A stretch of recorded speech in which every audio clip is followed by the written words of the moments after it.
So, the heat's holding on for a little bit longer, but change is on the way. So let's take a look. It's actually been 20 days since we've had our last measurable rain. And that means we haven't had any measurable rain all month. The last time we got that was at the end of August. Luckily, it looks like we're going to break that pattern come tonight. And again, we were just talking about how dry Iowa and Illinois have been. Well, with the latest drought monitor, we have seen an increase when it comes to this yellow area. When we're talking about that, it means abnormally dry. It doesn't mean we're exactly in drought conditions yet, but it means we're kind of trending in that direction. Luckily, though, over the next couple of days, we could get some good rain amounts heading our way.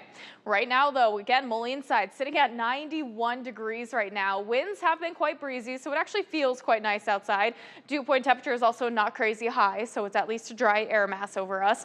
But we are going to continue to keep a close eye out on this cold front off to our west. It's not going to end all this heat, but it is going to bring in a chance for some showers and storms. Right now, we're seeing that storm activity mainly along the border of Iowa and Minnesota.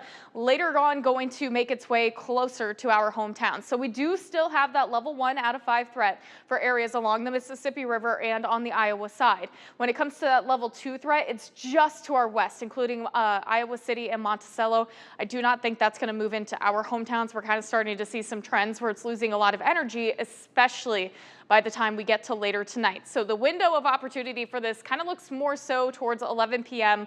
to just around 4 a.m. So it's going to be a pretty quick moving system. You can see this line pushing through by the time we get to Friday morning. This is a look at 6 a.m. Doesn't even look like any rain is going to be lingering around. We could maybe get a spotty shower or two, but it looks like your morning commute is going to be dry. And it looks like we also dry skies out quickly, bring back the sunshine, which hikes those temperatures up again.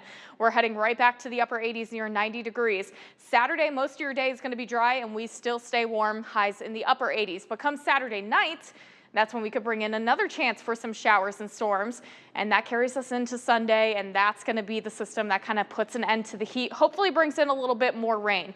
But again, we're focusing on our next chance, which comes in, of course, tonight. So we'll look at 10 p.m. Some of our northern hometowns could start to see some rain around this time, but really it looks like it's going to be closer to midnight that we do start to see some of those storms push in. Again, it looks like a pretty broken line, so some hometowns going to pick up maybe a good downpour. You'll definitely hear a couple rumbles of thunder here and there. But again, by the time we get to 4 or 5 o'clock in the morning, it looks like most of those storms are going to be well off to our east, and we just dry those skies out. Looking at the future track rainfall, again, factoring in just for what's going to happen tonight, we could definitely get a couple hometowns. If you find yourself in one of those heavier downpours, could get up to that territory of about an inch. The rest of us, though, it's really starting to trend not the best. Maybe at most around a half of an inch, if not just only about a quarter of an inch of rain. But again, we are going to track in a much larger system. I'm not saying stronger, even though we do see some thunderstorm chances on Sunday. I don't really see anything in terms of being severe, but it's really going to shut down all this heat. So we're only going to be in the 70s on Sunday, but it is going to bring in a lot more moisture. So I think we could get a little bit more rain out of that. Regardless, though, we'll talk about those temperature trends coming up in 30 seconds. Prediabetes, type 1, and type 2 diabetes can increase your risk of hearing loss by up to 30%. Proper blood flow is critical in so many ways, and with your hearing, this is no different. Understanding how your hearing loss and how it is connected to the rest of your health is so very important. Call Concept today to schedule your free hearing screening.